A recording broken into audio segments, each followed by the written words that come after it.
ఆంధ్రప్రదేశ్ను రెండు రాష్ట్రాలుగా చేసిన దగ్గర నుంచి రెండు రాష్ట్రాల్లో దారుణంగా దెబ్బతిన్న కాంగ్రెస్ ఇప్పుడిప్పుడే పుంజుకుంటోంది.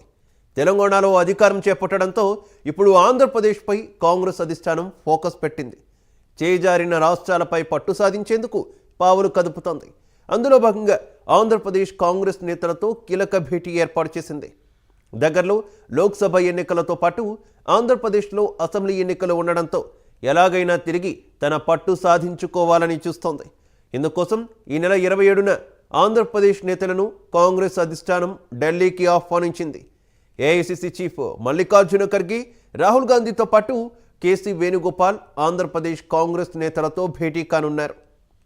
Andhra Pradesh PCC chief Rudraraju, party కొత్త ఇన్ఛార్జ్ మాణిక్యం ఠాకూర్లతో సహా పలు ముఖ్య నేతలకు ఎన్నికల వ్యూహంపై దిశానిర్దేశం చేయనున్నారు.